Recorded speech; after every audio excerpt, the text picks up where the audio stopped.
Είμαστε η Hellenic Research Team, μια ομάδα που τις τελευταίες δεκαετίες ασχολείται με την εξερεύνηση σε αστικό περιβάλλον. Σκοπός μας να μεταφέρουμε εικόνες από τα πεδία που λαμβάνουμε δράση με απόλυτη ειλικρίνεια και σεβασμό.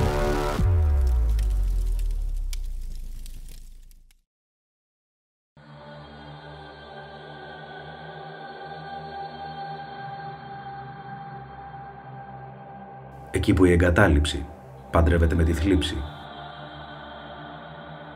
Εκεί που το στίγμα και η προκατάληψη σε οδηγούν στην απομόνωση. Πώς είναι να ζεις καταδικασμένος σε αφόρητους σωματικούς και ψυχικούς πόνους. Πόση δύναμη έχεις και περνάς μέσα από όλο αυτό το μαρτύριο.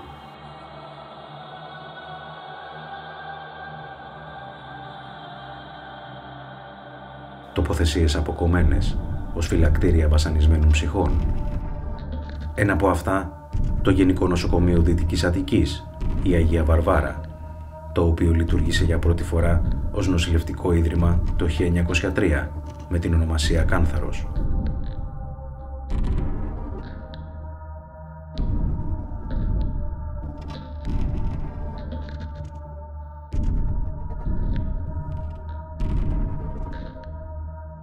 Από το 1930 έως το 1935 ξεκίνησε η μεταφορά και εγκατάσταση σε ειδικούς διαμορφωμένους και απομακρυσμένους χώρους του νοσοκομείου ασθένων με την νόσο Χάνσεν από τη Σπιναλόγκα της Κρήτης. Η νόσος του Χάνσεν πήρε το όνομά της από τον Νορβηγό γιατρό Γκέρχαρντ Αρμάουερ Χάνσεν, ο οποίος ανακάλυψε το 1873 τον παθογόνο μικροοργανισμό που προκαλεί την ασθένεια. Πρόκειται για ένα μικοβακτηρίδιο αντίστοιχο με αυτό της φυματίωσης, το οποίο παλαιότερα ήταν γνωστό ως λέπρα. Η νόσος, ανάλογα με το στάδιο στο οποίο βρισκόταν, μπορούσε να προκαλέσει βλάβες στο δέρμα, απώλεια όρασης, παραμορφώσεις στο πρόσωπο και τα άκρα, απονέκρωση στο νευρικό σύστημα και άλλα.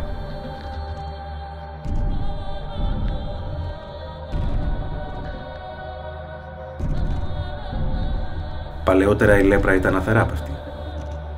Από τον 14ο αιώνα και μέχρι τη δεκαετία του 1940 αντιμετωπιζόταν με τη χορήγηση ελαίου υδνόκαρπου, μια τεχνική που κατέστησε αποτελεσματική το 1915 η χημικός Alice Ball.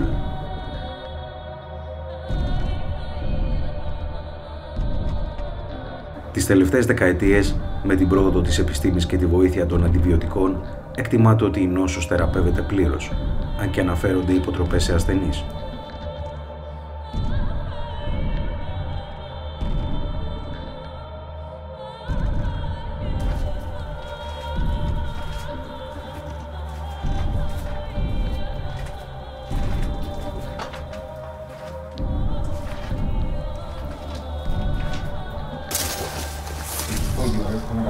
Πάμε για κάτω.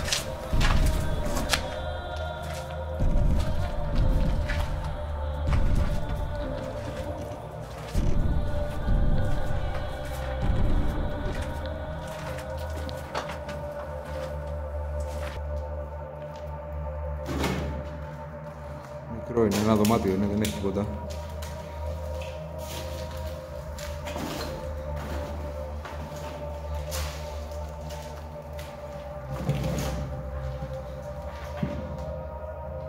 Πάμε για πάνω.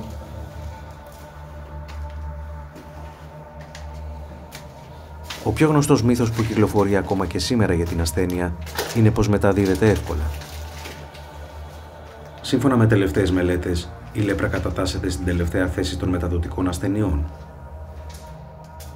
Με την κατάλληλη φαρμακευτική αγωγή, ο ασθενής πάβει πλέον να μεταδίδει την ασθένεια και μπορεί να ζήσει μια φυσιολογική ζωή.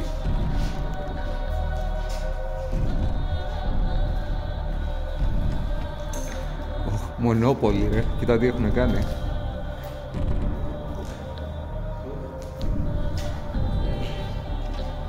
Κοίτα εδώ στο θέμα. Χριστουγεννιάτικο.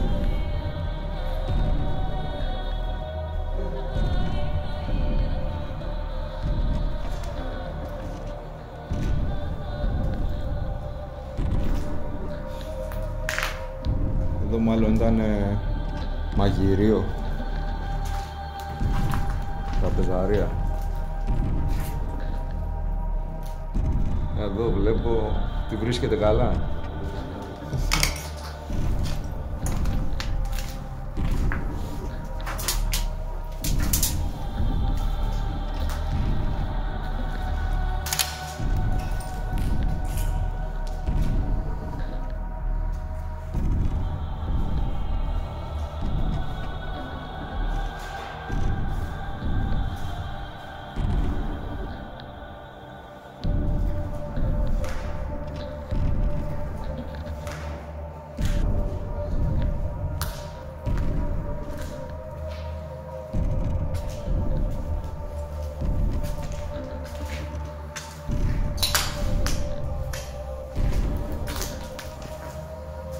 Όταν η Σπιναλόγκα έκλεισε οριστικά, δημιουργήθηκε πέριξ του νοσοκομείου, το αναρωτήριο και μερικές κατοικίες για τους ασθενείς, με το νέο σκηνικό της απομόνωσης να στείνεται.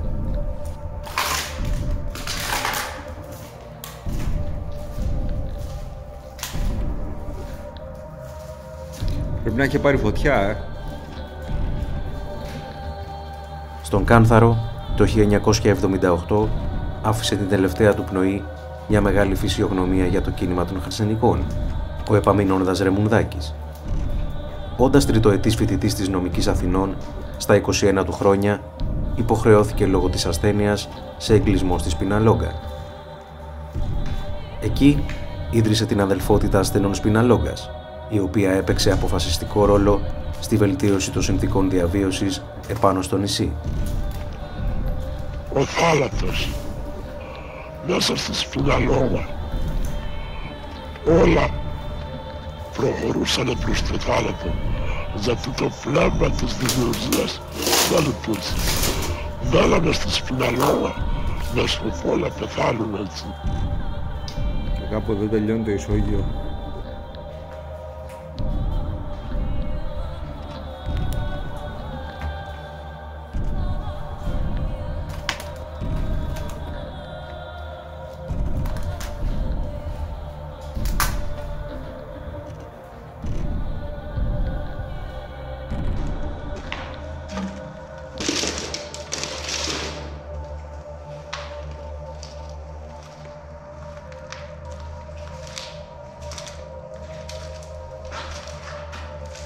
Δείξω λίγο μπαλκόνι.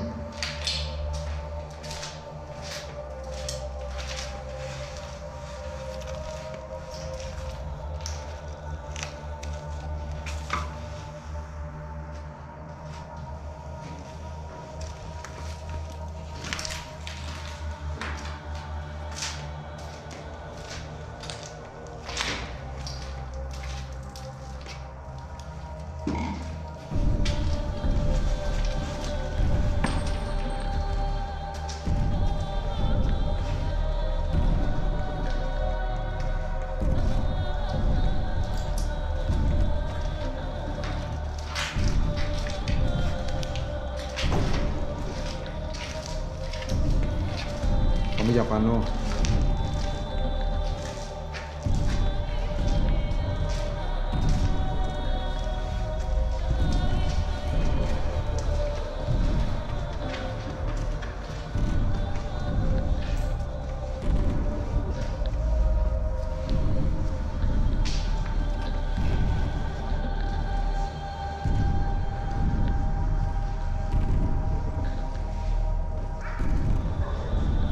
Καράτσα.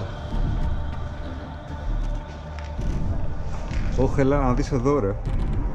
Έχουνε κάνει σε μεγάλο αυτό το γκράφτι που έχουν κάνει και στα άλλα ρε. Ναι.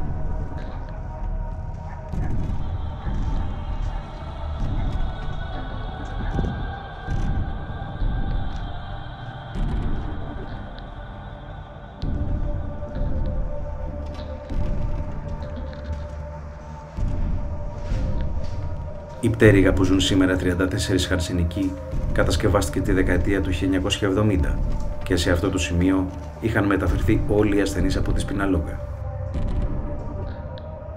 Καλλιτέχνης και κέφια εδώ πέρα. Ζωγράφει στα πάντα. σήμερα αποτελεί το μοναδικό κέντρο υποδοχής χαρσενικών ασθενών στην Ελλάδα, με την εικόνα του βέβαια να πείθει ότι το στίγμα και η εγκατάλειψη κυνηγούν ακόμα τους νοσηλευόμενους. Ήταν η μπάνια, ναι.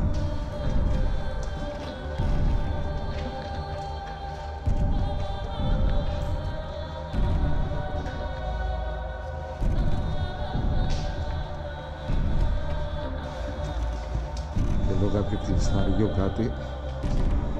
Είναι και εδώ ατελείωτα σκουπίδια.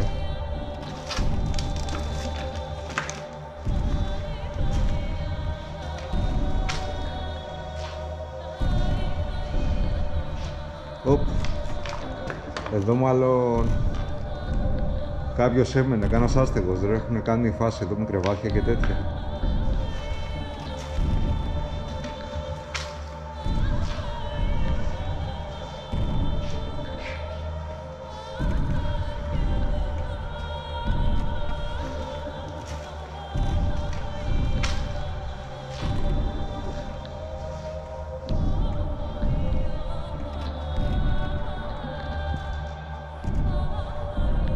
Σε αυτό το δωμάτιο τελειώνει και ο πάνω χώρος, δηλαδή είναι σχετικά μικρό.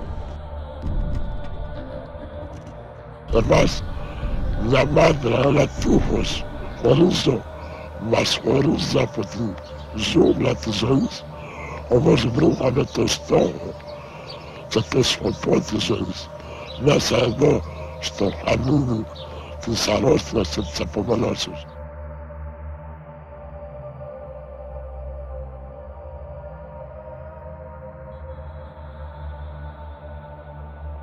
Για τους αναζητητές της πραγματικής αλληλεγγύης, αυτοί οι αγωνιστές αποτελούν ένα φάρο ελπίδας, ένα παράδειγμα ανθρωπιάς. Για κάποιους, ζωντανοί νεκροί. Για εμάς, πολεμιστές και ήρωες της ζωής.